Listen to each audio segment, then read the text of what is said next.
Bonjour à tous et à toutes, bienvenue à un autre épisode du Popcorn de l'Infini, 5e épisode, et non le moindre, parce que là, on s'attaque vraiment à un monument du film de super-héros en tant que genre cinématographique, soit Spider-Man, la version de Sam Raimi de 2002, qui est, tu sais, on a mentionné à quelques reprises là, que, bon, il y a eu des déboires avec les Batman, même avec les Superman aussi, ce qui fait que peu à peu, il a fallu un peu réapprivoiser ce genre-là, puis c'est passé avec des films comme Blade qui a été un succès populaire, X-Men qui l'a été encore un peu plus. Ça, on est comme dans un crescendo, mais là, ça explose en 2002 avec la sortie de Spider-Man qui n'est pas juste un succès, là, qui est vraiment un phénomène à sa sortie, puis qui rallie tant la critique que le public, ce qui, ça aussi, est rare dans le domaine. Ça se fait plus beaucoup. Non, ça se fait plus beaucoup, puis même dans l'apogée là, du MCU, les belles années du MCU et tout, c'est quand même assez rare qu'un film va rallier autant.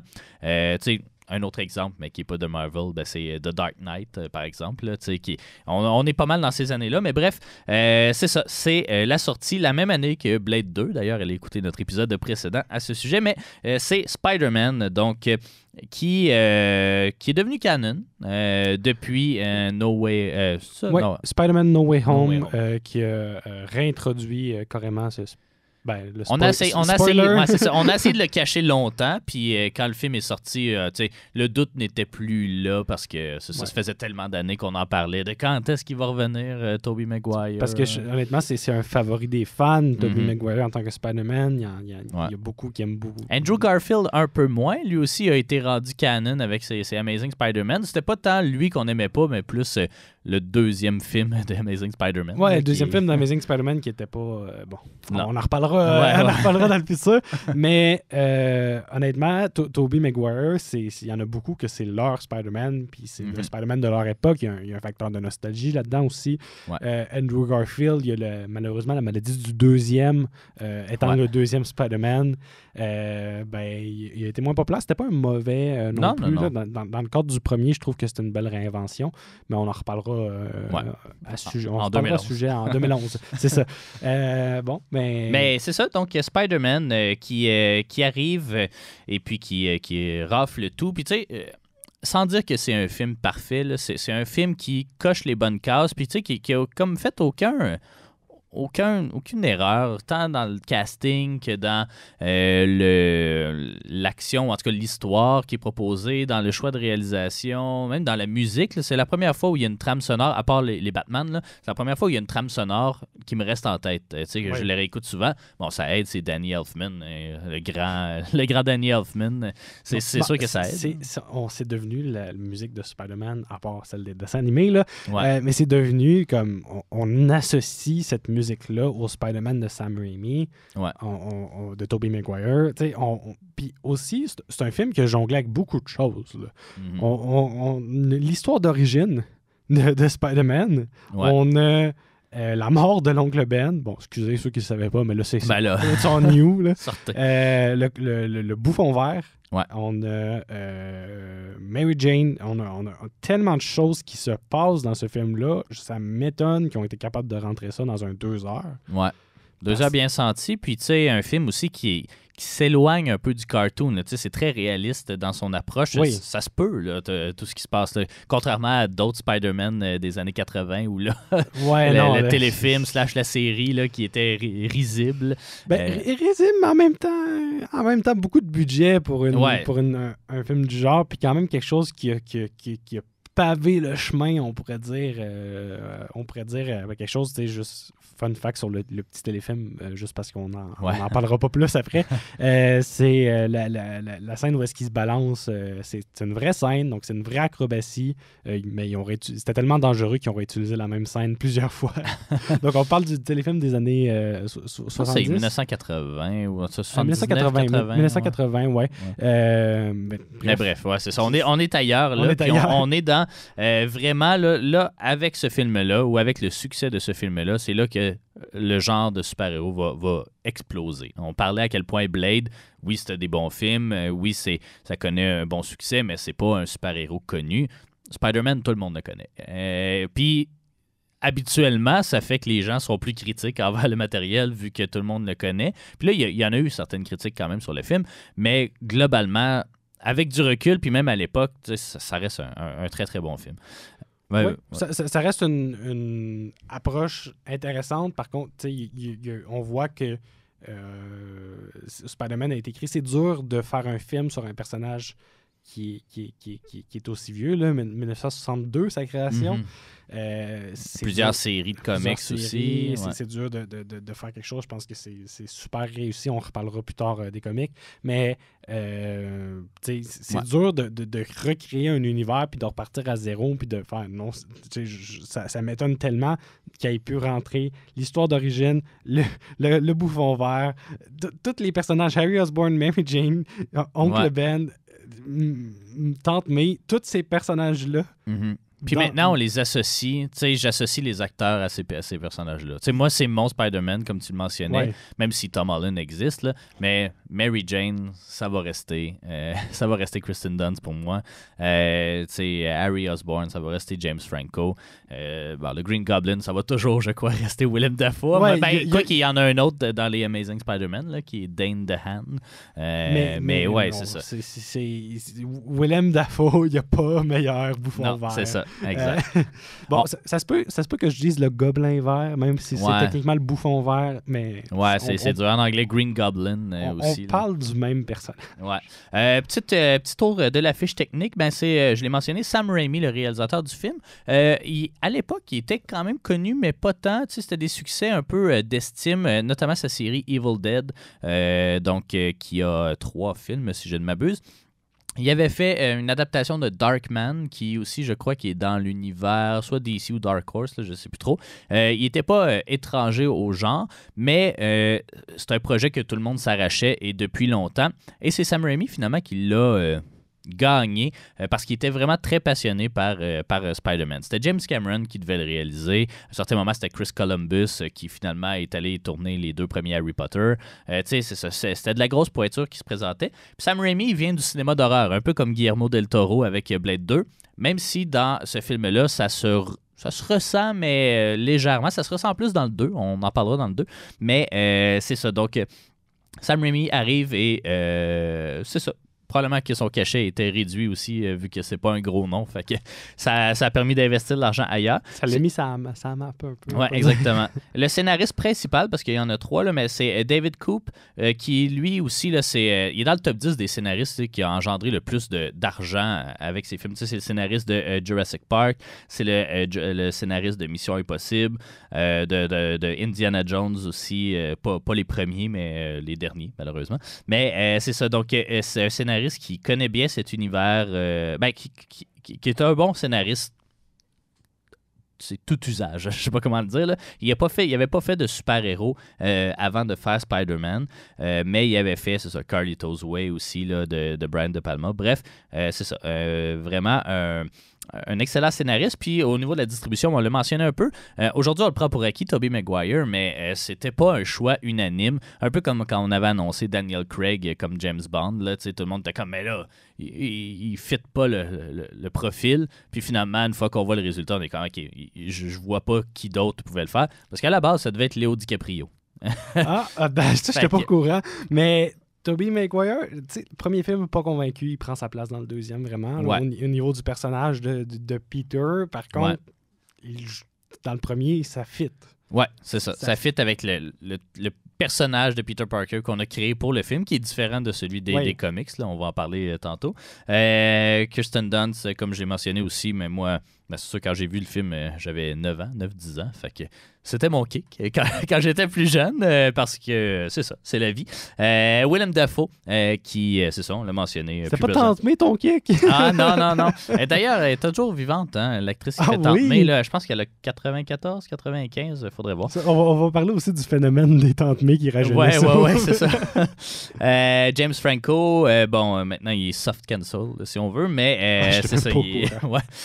Donc, donc, quand même, il est assez iconique. Cliff Robertson, on le connaît moins en tant qu'oncle Ben, mais il a joué beaucoup des années 60-70. C'était très ce qu'on appelle le character actor. Là, c'était toujours un deuxième, troisième rôle, mais vraiment très bon acteur. Il a gagné un Oscar là, à la fin des années 60. Bref, c'est ça. Rosemary Harris comme Tante May. J.K. Simmons, hein, je crois le seul et l'unique J. Jonah Jameson. Ça va rester le seul. Et à la base, Stan Lee voulait jouer le rôle de Jameson. Puis, il était triste de ne pas finalement s'être fait offrir ça. Il fait un autre caméo, évidemment, là, comme on le connaît. Mais, puis après, avec du recul, il a fait « OK, ouais, j'aurais pas pu accoter ça. » Mais c'est drôle qu'on dit à Stanley, tu peux pas participer. Ouais, tu peux pas jouer le personnage que t'as créé. Probablement qu'il aurait été bon, mais tu sais, il est comme trop gentil, j'ai l'impression, Stanley, pour jouer un méchant comme ça. Là. Et J.K. Simmons, c'est ça. Il joue toujours le même type de rôle, mais c'est ça. J'ai pas le goût d'être dans une pièce avec lui. C'est le personnage de Jonah. Ouais. Il est tellement réussi. Donc, c'est ça, une distribution quand même assez impressionnante pour un film qui, c'est ça, doit jongler plusieurs choses. Et à la base, on n'a pas le choix, vu que c'est le premier vrai film de Spider-Man, on n'a pas le choix d'aller dans l'origin story. Ce que, par exemple, les films de Tom Holland, avec Tom Holland, ne vont pas nécessairement faire. Mais ça, c'est un choix, puis on l'expliquera. C'est un choix parce qu'on s'est dit à ce moment-là, après l'avoir vu 2 fois, les gens la connaissent. Là. Ouais, c'est ça. mais tu sais, le costume de Spider-Man n'apparaît pas avant, je pense, 45 minutes dans le film, peut-être même un petit peu plus tard. Ça prend du temps à évoluer, mais une fois que c'est parti, c'est ça, on est sur des bonnes bases. Essentiellement, on prend le récit classique, là, même s'il y a comme, on va dire, 2 origin stories, là, ou en tout cas 2 histoires... on va dire origin story. Il y en a un avec Mary Jane puis un avec Gwen Stacy. Ouais, en fait, dans les comics, ça commence avec les 2 personnages sont présentés, mais là, dans l'univers de Sam Raimi, il est avec Mary Jane parce qu'à ce moment-là, dans les comics, c'était ça. Là. Ouais. Gwen Stacy va apparaître, mais plus tard, dans le 3e film. Il ne va pas nécessairement adopter le même rôle. Là. Mais au niveau de Spider-Man, je trouve ça vraiment impressionnant. Il a fait son costume dans les 45 premières minutes, mais je sais pas si c'est un couturier. Ouais, c'est ça. On passe vite un peu là-dessus. Là. Puis il est très bon en dessin aussi. Là, on va se le dire. Bon dessin. Mais c'est ça, donc on suit Peter qui devient Spider-Man et en parallèle, on suit Norman Osborn qui devient le Bouffon Vert à cause d'une... là, il y a un contrat avec l'armée américaine, je sais pas trop quoi, pour développer un sérum qui va, on va dire... un peu ce que Hulk fait, là, comme pour amplifier un peu les capacités des... Le gouvernement américain, dans les films de super-héros, il prend des décisions, là, des fois.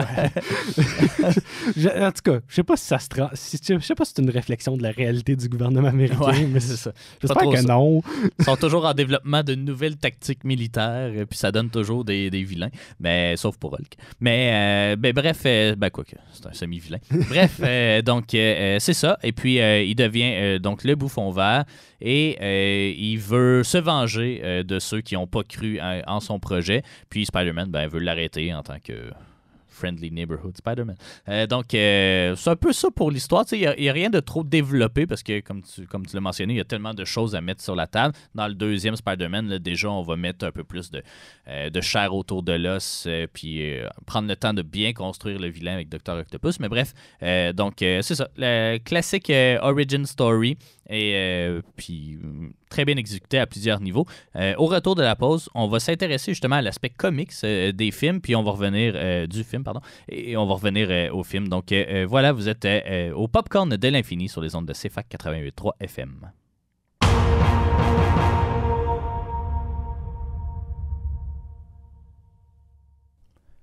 Vous êtes de retour au Popcorn de l'infini et on s'intéresse aujourd'hui au film Spider-Man de 2002.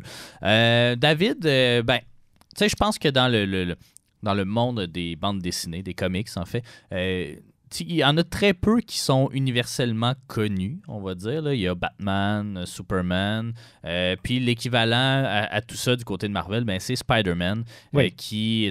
N'importe qui connaît ça, même s'ils n'en ont pas lu.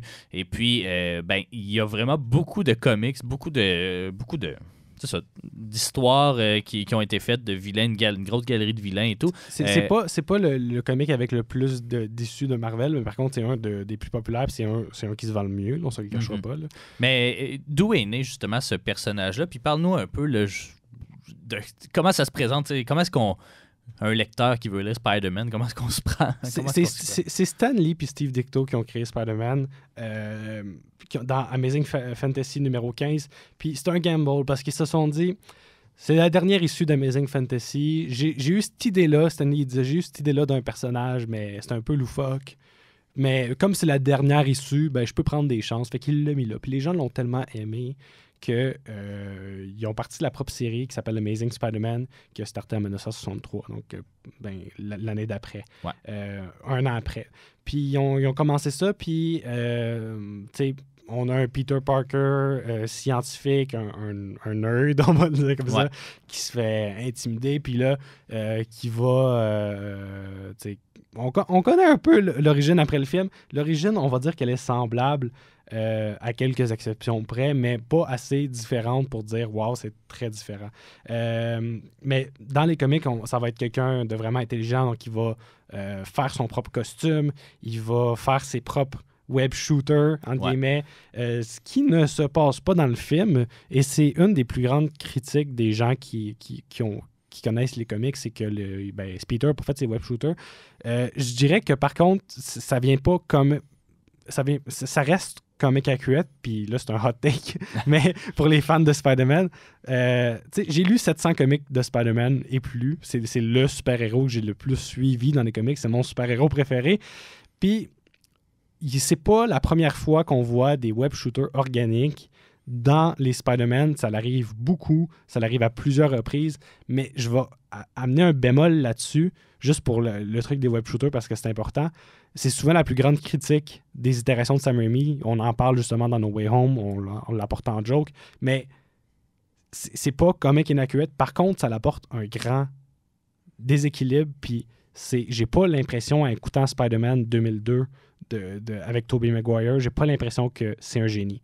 J'ai pas l'impression qu'il est au-dessus de la moyenne. Il est supposé d'avoir le cerveau de Reed Richards ou de Dr. Octopus, puis j'ai pas cette impression-là. Je sais que c'est un scientifique, bon, mais j'ai plus l'impression... Il est supposé d'être plus intelligent que Norman Osborn, puis dans le film, j'ai pas l'impression qu'il l'est. Aussi, juste le fait que Norman découvre l'identité de Peter avant que Peter découvre l'identité de Norman, alors que c'était évident.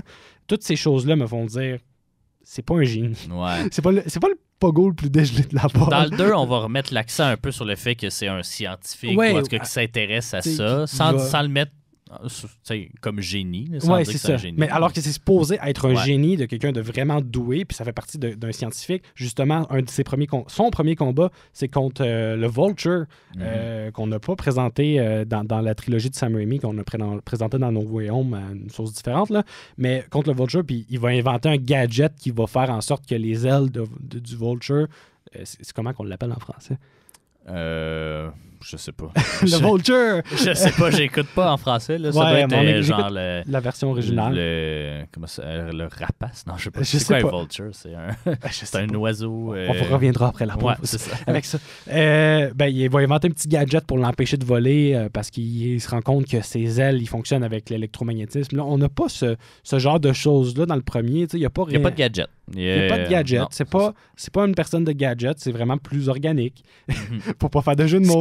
Ce qui est comme à la fois crédible et pas, d'une certaine façon. Là, si t'es pour prendre pour acquis que la mutation fait que t'as des pics ses doigts puis que t'es capable de grimper. Ben les pics ses doigts aussi, c'est une création de Sam Raimi. Donc Sam Raimi a dit non, des pics ses doigts, c'est comme ça qu'il va grimper les murs, alors que dans Spider-Man, c'est comme il est proportionnellement une araignée, donc il y a comme un genre d'électromagnétisme. En tout cas, ça change au niveau des comics, mais il y a un genre d'électromagnétisme, c'est comme ça qu'on l'explique. Mais alors que la mutation de Sam Raimi, il dit non, des web shooters organiques, puis il a vraiment défendu corps et âme cette décision-là. Puis, honnêtement, ça marche. Je trouve que ce que ça l'enlève... C'est crédible dans cet univers. C'est crédible dans l'univers. C'est pas ça qui rend ça pas crédible. Ce qui rend ça vraiment différent, c'est que ça l'empêche une opportunité qu'il y aurait de prouver que Peter Parker est intelligent, puis il est capable de créer des choses, puis des gadgets, puis il est capable... C'est ça que ça l'enlève je trouve, puis que ça le rend un peu moins accurate. Bon, pour revenir... Est-ce que ça... ouais, c'est ça, on pourrait y revenir après, mais est-ce que ça le rend plus relatable, peut-être? Je sais pas, là, tu sais, mettons Iron Man, on s'entend, là, on le connaît, oui, c'est un tech guy, on dirait qu'il a la solution à tout, mais ça fait un peu que, je sais pas, c'est pas un everyday man. Peut-être qu'on a voulu en fait, je trouve que Spider-Man, c'est un everyday man. Puis c'est d'après moi, la raison pourquoi c'est si populaire. Parce que on peut tous relate à quelqu'un qui... la plupart d'entre nous peuvent relate à quelqu'un qui manque d'argent, qui est toujours en retard, que ça va jamais bien dans sa vie, qui vit beaucoup de pertes parce que qu'il y a quelque chose de constant au niveau des années depuis que Spider-Man a été inventé. Il y a de la malchance. Ouais. Son super pouvoir, ça devrait être la malchance parce qu'il perd toujours du monde qu'il aime.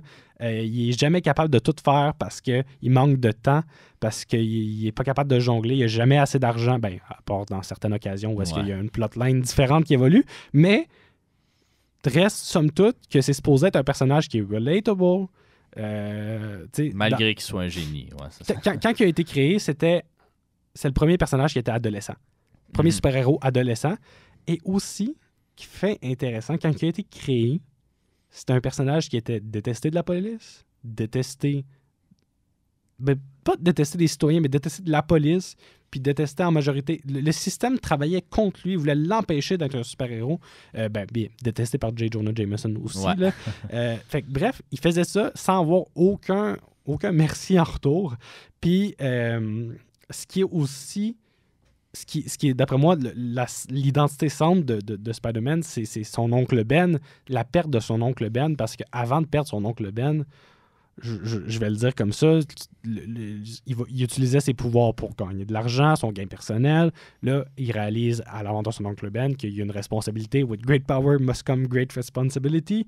Ça, c'est quelque chose que le film a adapté différemment. Là. Il n'y a pas eu le must. Ouais. Je trouve que dans les comics, le must, il est vraiment important parce qu'on met l'emphase là-dessus. Ça doit, il n'y a pas le choix, puis c'est souvent ça que quand il y a un crime qui se passe, il ne peut pas fermer les yeux.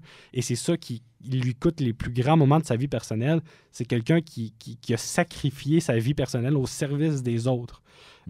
Donc, c'est vraiment un super-héros avec un bon cœur. Puis je pense que c'est ça que les gens aiment. Puis aussi, ça reste quelqu'un qu'on peut s'identifier parce que Stan Lee a déjà dit ça pourrait être n'importe qui derrière ce masque-là. Ça n'a pas besoin d'être Peter Parker, le génie. Oui, pour les web shooters. Mais à part ça, tu vois, il y a d'autres araignées. Ouais. Il y a d'autres personnes qui se sont fait piquer par l'araignée. En tout cas, Miles Morales aussi. Qui n'ont pas nécessairement le génie de Peter, mais ils vont avoir autre chose.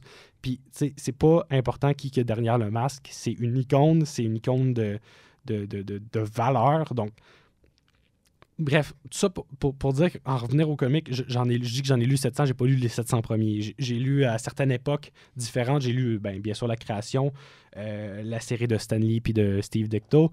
Ensuite, j'ai sauté un peu dans les années 2000. J'ai pas... Tu sais, il y a une saga des clones des années 90 que j'ai un peu sauté par-dessus parce que c'est pas la meilleure saga de Spider-Man. Tu sais, je me suis informé un peu sur le sujet, mais c'est pas quelque chose que j'ai lu en profondeur. J'ai lu plutôt la saga Civil War, Brand New Day. Dans le fond, je parlerai un peu plus de Brand New Day quand on va arriver à Spider-Man No Way Home, parce qu'il y a un certain lien. Ensuite, j'ai lu les Spider-Man récents depuis 2020. Là. J'ai lu aussi Superior Spider-Man des années 2012 à 2014. Bref, ça m'a permis d'avoir un portrait, puis on se rend compte que Spider-Man, plus il change, plus il reste pareil. Alors que d'autres personnages évoluent, Spider-Man est resté pris dans un statu quo. Il y a des petites choses qui changent, mais reste un personnage qui a vécu beaucoup de pertes et qui manque de temps, qui doit faire des choix vraiment beaucoup difficiles. Ce que j'ai vu comme dans le film que j'ai vraiment apprécié, c'est que le film a pris une direction avec le Spider-Man de Tobey Maguire où est-ce qu'on va sauver des citoyens à plusieurs reprises dans le film, ce qui est souvent ignoré dans les comics du début, on va se concentrer sur les super vilains. Vraiment, à chaque comic, il va y avoir un super vilain différent, puis là, il va falloir qu'ils se battent contre le super vilain, des fois ils gagnent, des fois ils perdent. Ça reste un peu la même formule, alors que dans le film, on a vraiment un emphase sur « OK, je vais aller sauver un bébé dans un feu parce que y a un feu, puis je suis un héros, puis c'est ça que je fais. Alors vraiment, on a cette emphase-là, puis c'est aussi ça qui fait que dans le film, on dirait que éventuellement les citoyens de New York commencent à apprécier Spider-Man. Parce qu'il n'est pas apprécié de la police, il n'est pas apprécié de J. Jonah Jameson. T'sais, c'est un des arguments du bouffon vert justement pour dire « Fais équipe avec moi parce que les gens t'aiment pas. » Fait que vraiment, ce côté-là, on peut reconnaître une certaine... Dans le film, ce qui est vraiment différent au comics, c'est que dans le film, c'est le seul super-héros. Il n'y a pas d'autres super-héros. Il n'y a pas d'Avengers. C'est le seul super-héros. Ce qui fait que, généralement, les gens ont tendance à moins le haïr et à lui donner plus une chance. S'ils sont pas 15 à détruire la ville c'est ça. S'il n'y a pas de Spider-Man, il n'y a pas personne d'autre qui va venir les aider. C'est ce qui fait qu'à partir du 2, là, les citoyens sont de plus en plus en accord avec Spider-Man. Bon. Après ça, il y a le 3 qui arrive. Là. Mais... c'est vraiment là qu'on va avoir une différence marquée, c'est que les citoyens dans les comics, l'opinion publique varie beaucoup, dépendant de ce qu'il fait. Bon, il se passe plein de choses, mais l'opinion publique, ça varie au courant d'un écrivain à l'autre. Il y a eu beaucoup de run, entre guillemets, de Spider-Man. Run, c'est quand que les écrivains changent. Il y a eu beaucoup de comics de Spider-Man, beaucoup de séries différentes parce que carrément, Marvel ont réalisé que quand ils mettaient le nom Spider-Man sur un comic, ça se vendait. Parce qu'il y en a plusieurs. Là. Moi, j'avais la conception, justement, on utilise bien des superlatifs. Là, mettons, il y a Amazing Spider-Man. Après ça, il y a Spectacular Spider-Man. Puis là, t'en as mentionné d'autres aussi. Là, fait que tout ça, c'est toujours le même Spider-Man. C'est pas des versions différentes? Ça dépend. Ça dépend à quelle époque. Puis des fois, des fois, sont surutilisés ou utilisés dans différents contextes. Spectacular, justement, ça peut faire référence à une série de comics pré-2023 qui est, je sais pas quelle année exactement, qui se concentrait sur une version de Peter Parker. Il y a la dessin animé Spectacular Spider-Man qui était super popularisé aussi de 2008, je pense. Je sais dans pas. Ces années-là, je connais surtout celle des années 90. Il y a eu cet animé-là. Puis, il y a eu aussi, présentement, il y a Spectacular Spider-Man qui se concentre sur depuis 2024, je pense, qui se concentre sur le partenariat entre Spider-Man puis Peter Parker puis Miles Morales en tant que Spider-Man. Fait que vraiment, les adjectifs ou les superlatifs sont vraiment surutilisés et faut pas se fier là-dessus uniquement. Ce qui se passe, c'est aussi Spider-Man était tellement populaire qu'ils ont envoyé ça à différents publicateurs, puis faire des histoires sur le même personnage, mais qui se passent à différents moments. Bon, on garde ça un peu flou, mais à un moment, il y a eu 3 séries de Spider-Man, là, je pense notamment au niveau de 2006-2007, qu'il y a eu Amazing Spider-Man. Amazing Spider-Man, ça reste le principal. Ça reste le comic principal qui a une continuité depuis 1962, à part un certain intervalle. Mais bref, tout ça pour dire, c'est le Spider-Man, le comic qui run encore aujourd'hui, qui est la même chose, qui est le 616. Mais ce que je veux dire, c'est que, par exemple, il y a eu l'arrivée de Spider-Man Team Up, par exemple, Marvel Team Up, qui incluait Spider-Man. Il y a eu Friendly Neighborhood Spider-Man, qui était basé sur le Spider-Man 616, mais qui explorait d'autres histoires en parallèle.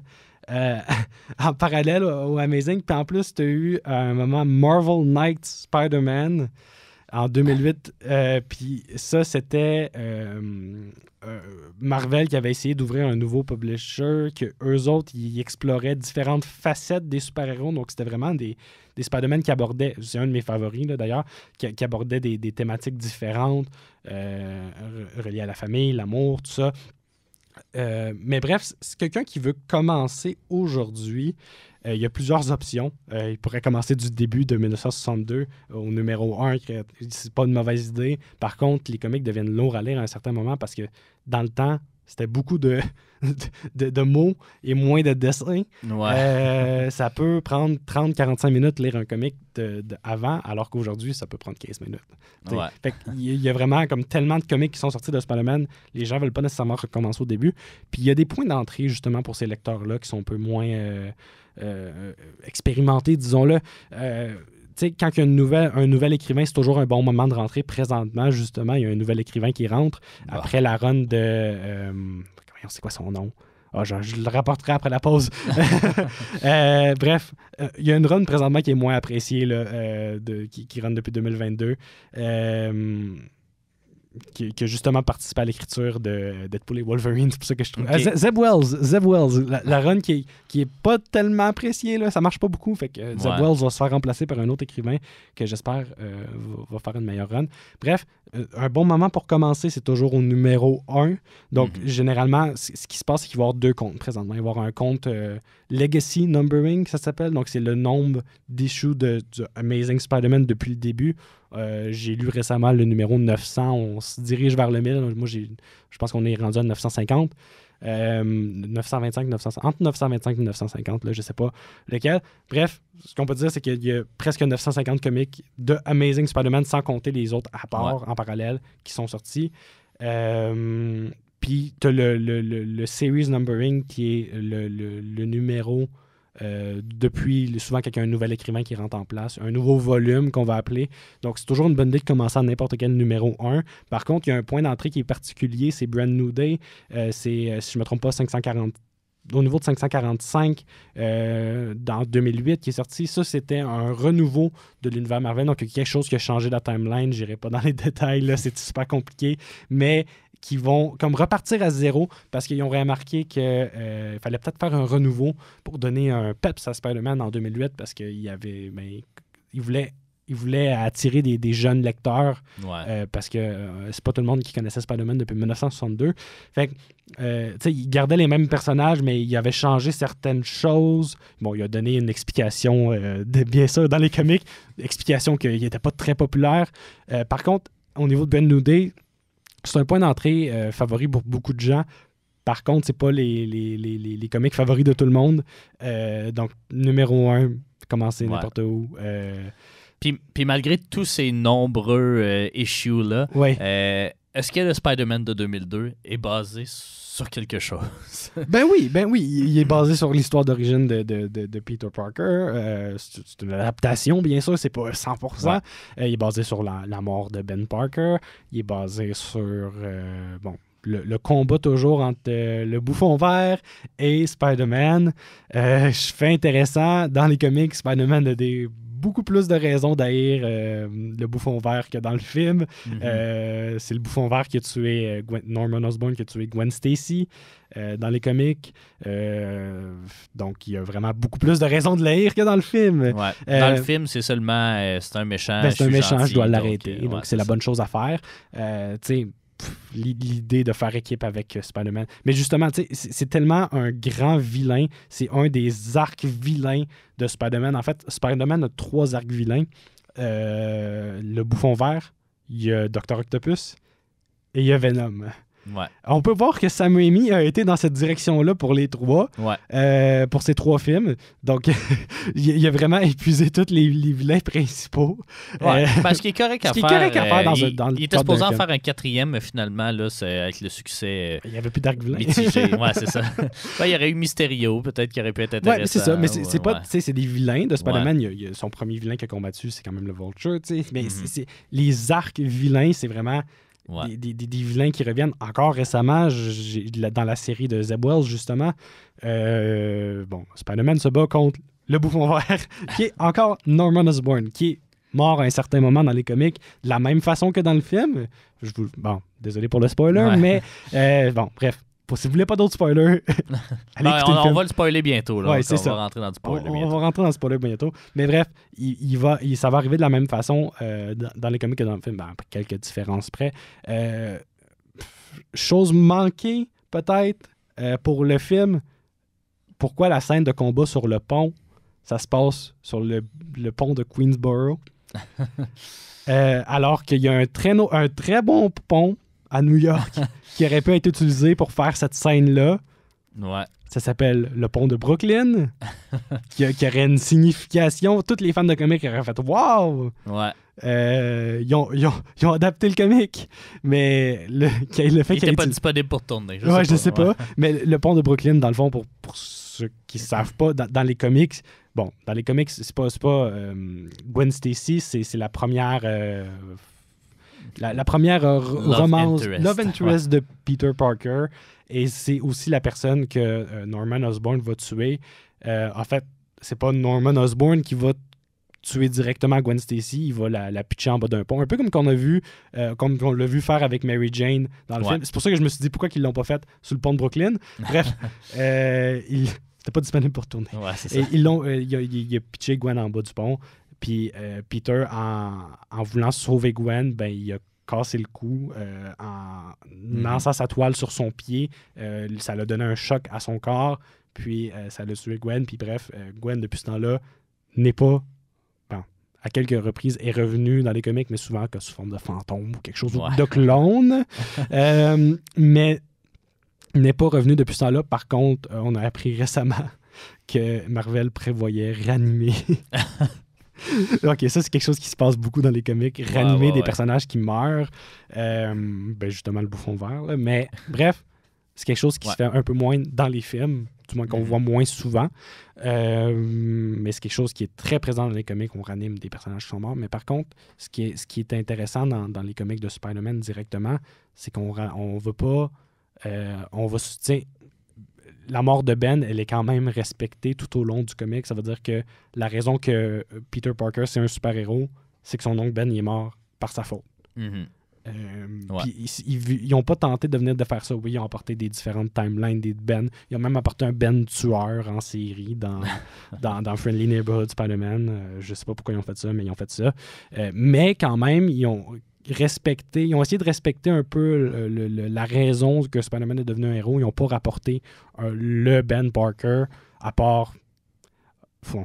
petite anecdote, Strange, pour cadeau d'anniversaire à Peter, il a donné un petit moment avec son oncle Ben qui a ranimé pendant quelques minutes. C'était très touchant. Ben, il a dit qu'il était fier de lui. Bref, histoire de comique fermée.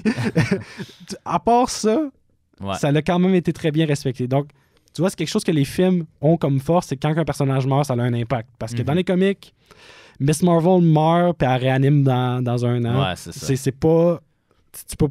Ça brise l'importance de la mort des personnages. Puis Gwen, c'est un personnage que jusqu'à bientôt avait quand même un impact sur Peter aussi. Elle est équivalent à son oncle Ben parce que c'est de sa faute. Si elle est morte, c'est la faute du bouffon vert aussi. Là, mais veut pas, c'est un événement marquant pour lui qui a changé sa façon de voir les choses. Puis le fait qu'il réanime Gwen, c'est clair que ça va causer certains problèmes. Puis aussi, le truc avec Gwen, la raison pourquoi que Sam Raimi n'a pas décidé de ne pas utiliser Gwen en premier lieu, c'est simplement parce que à ce moment-là, en 2002, quand le film était sorti, Gwen était déjà morte dans les comics. Donc, le Love Interest de Peter, c'était Mary Jane.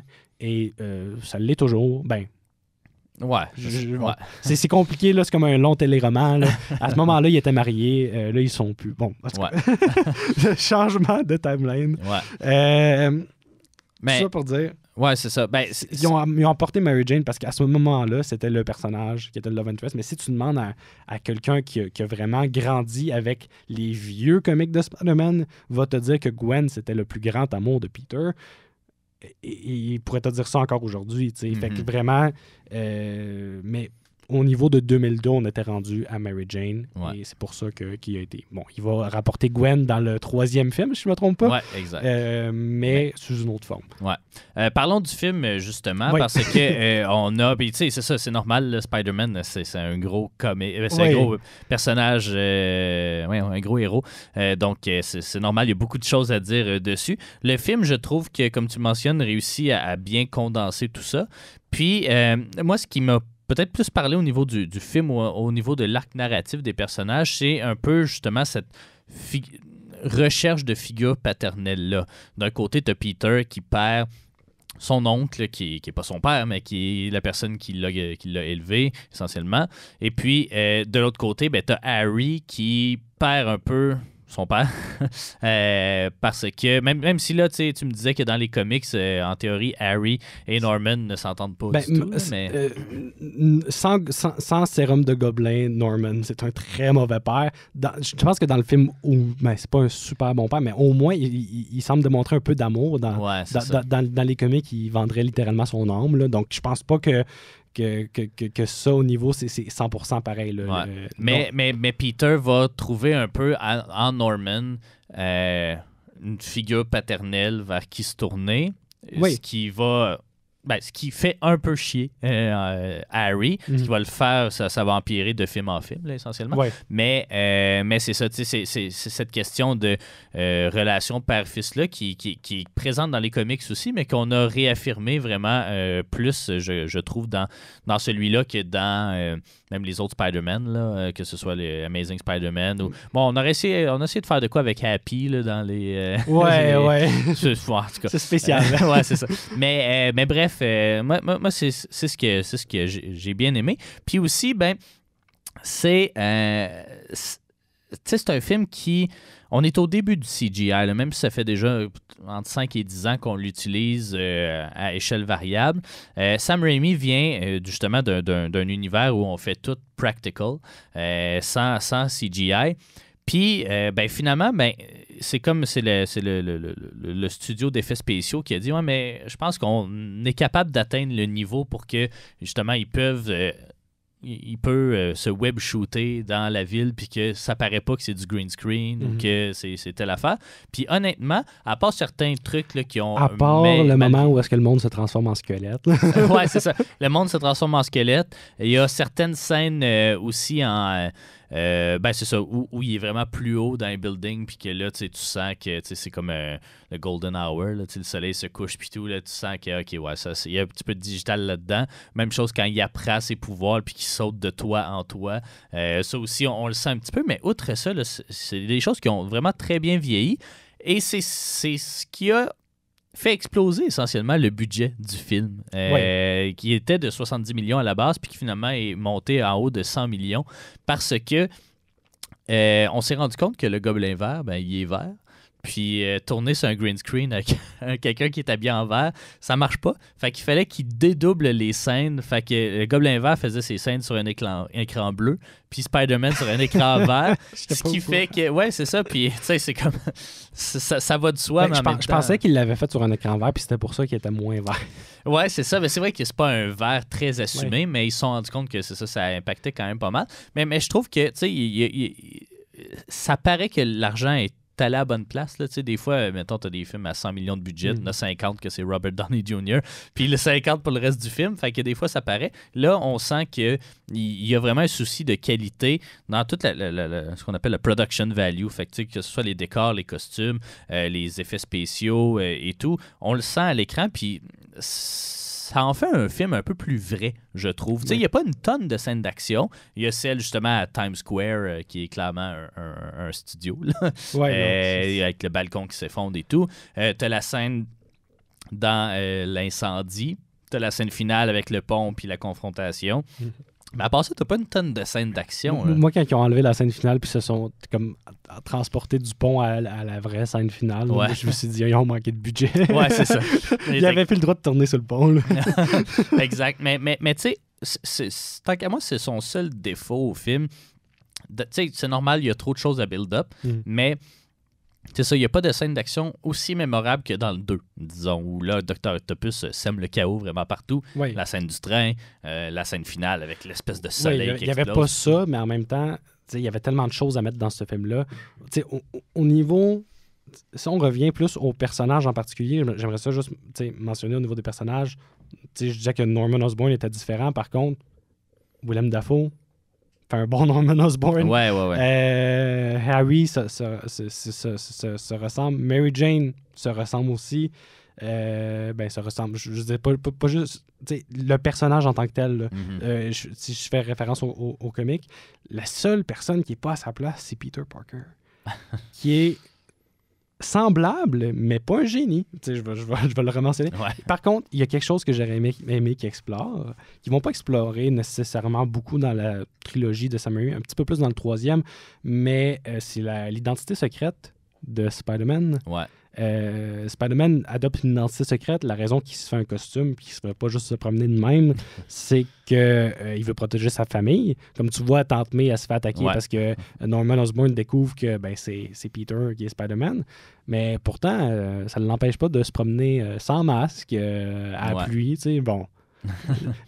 C'est quelque chose que tu ne pourrais pas faire en 2025. Te promener, tu te fais filmer avec un téléphone ou quelque chose.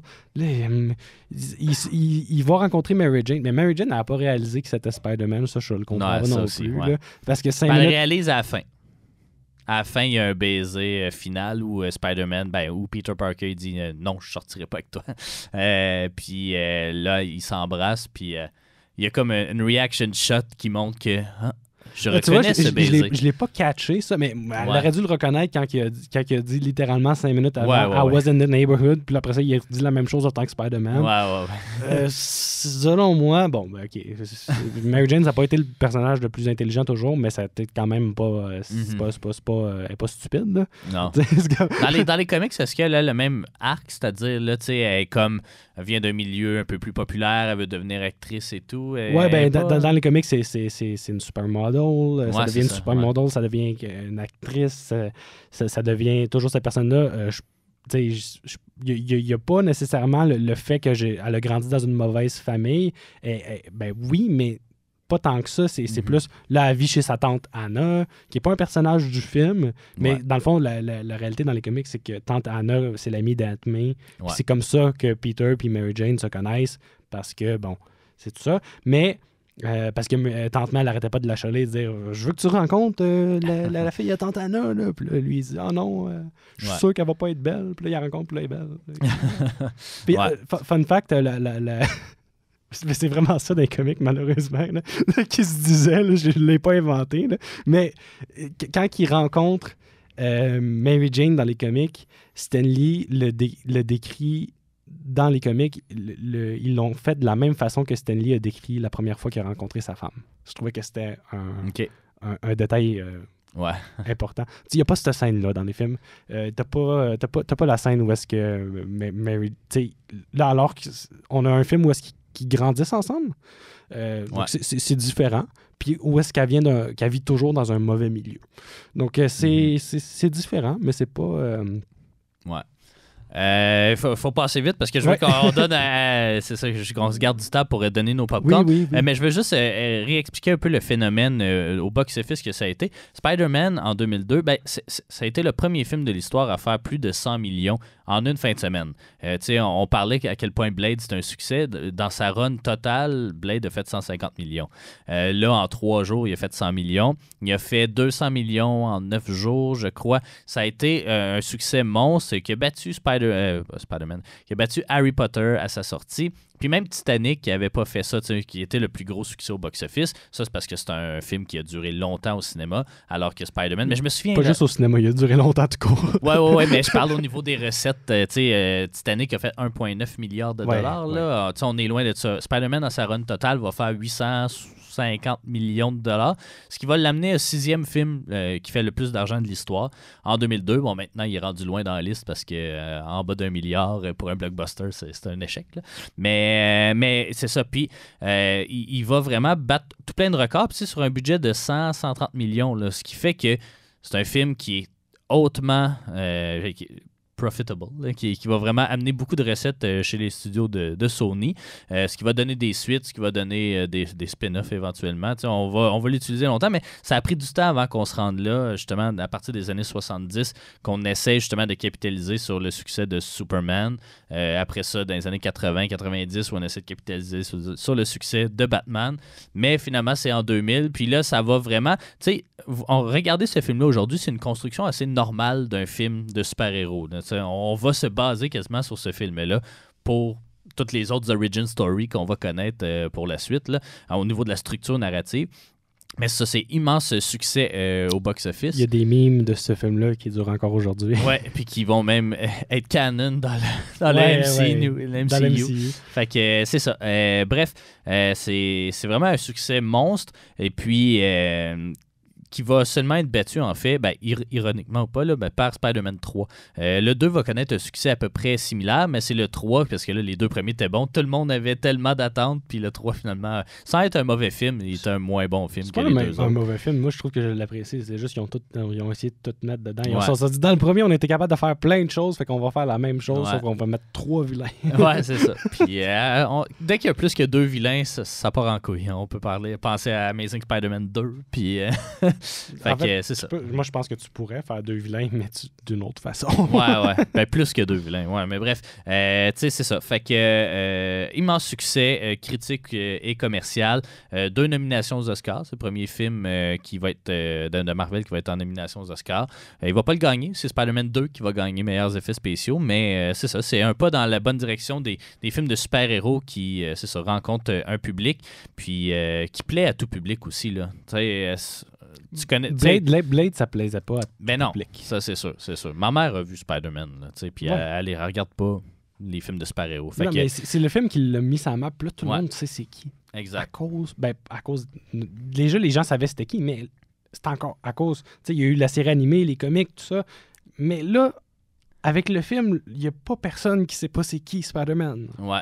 Exact. Fait que, on n'a pas tant parlé de l'histoire aussi des attentats du World Trade Center. On va le mentionner rapidement aussi parce qu'il était supposé avoir quelques scènes de tournée sur justement les tours jumelles qui sont tombées. Vous pouvez le voir sur YouTube. Là. C'est ça, il y a une espèce de trailer. C'est un hélicoptère qui tient avec des toiles d'araignée entre les 2 tours jumelles. Ouais. Ils l'ont enlevé. Je sais pas pourquoi.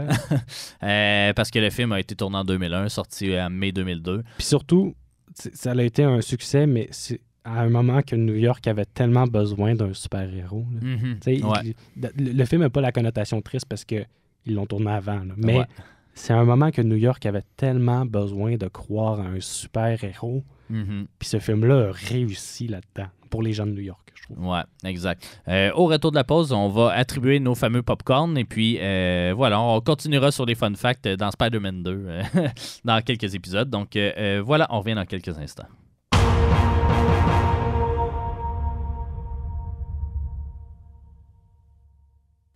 Vous êtes de retour au Popcorn de l'infini. Et puis, il ne nous reste plus beaucoup de temps, mais on va attribuer justement nos fameux popcorn à Spider-Man. David, rappelle-nous, c'est quoi ces popcorn? Petit retour rapide. Espace, donc c'est basé sur les pierres de l'infini. Le popcorn de l'espace, c'est l'importance avec le MCU. Le popcorn de la réalité, le réalisme du récit. Le popcorn du pouvoir, la qualité des scènes d'action et les effets spéciaux. Le popcorn de l'âme, le respect de l'âme du matériel source. Le popcorn de l'esprit, le fun factor. Est-ce que c'est un bon scénario? Est-ce qu'on a eu du fun à regarder ce film-là? Puis, le popcorn du temps. Est-ce que le film est intemporel? Est-ce qu'on va regarder un souvenir? Est-ce qu'il a fait laisser sa marque?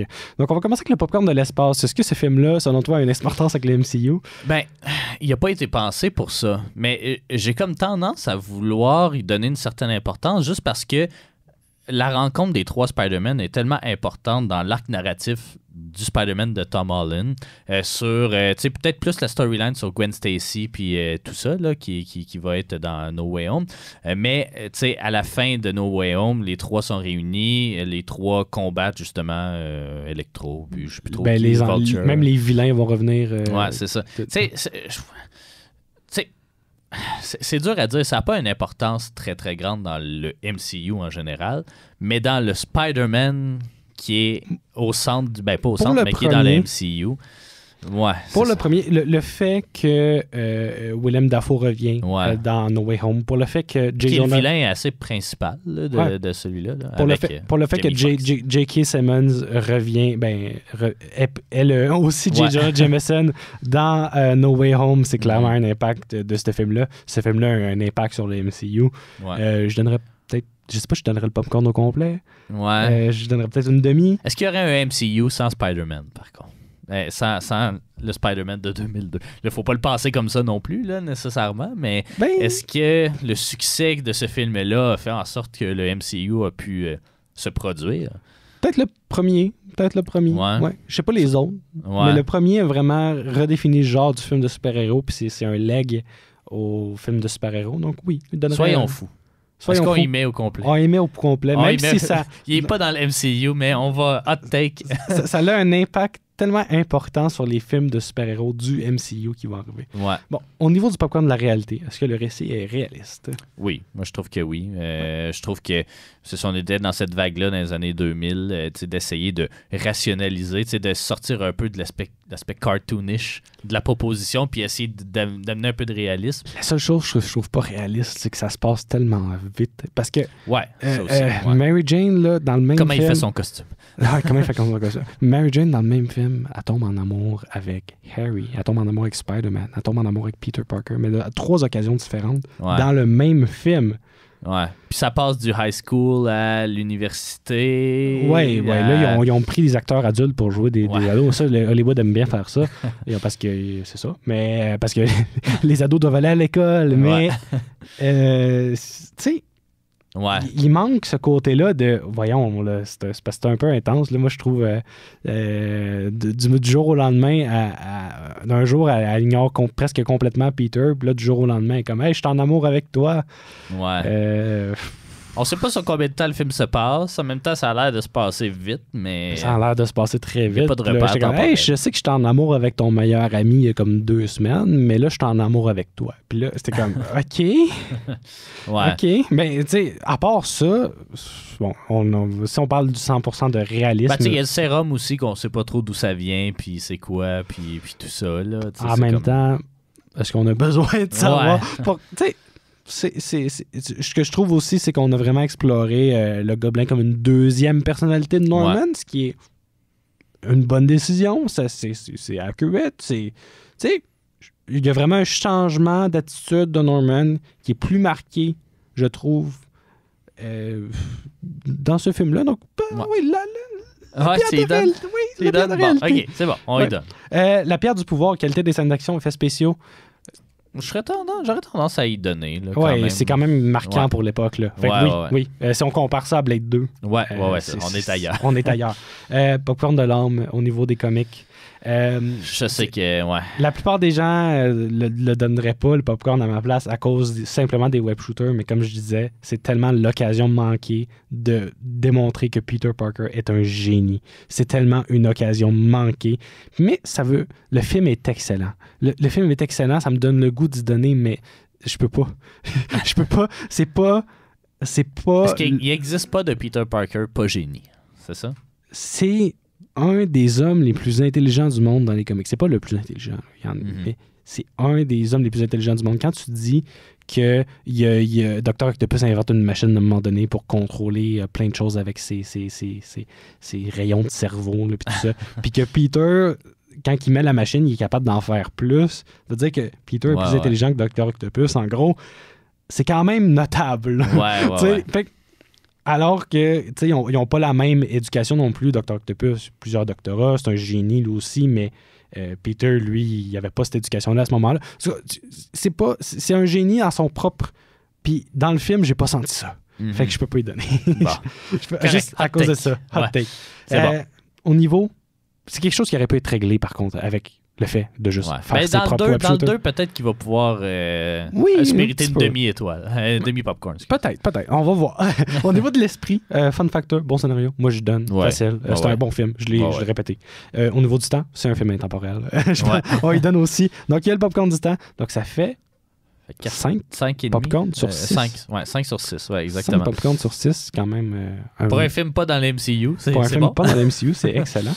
C'était notre épisode expéditif et exhaustif sur Spider-Man. On pourra approfondir certains éléments de la trilogie dans les prochains Spider-Man.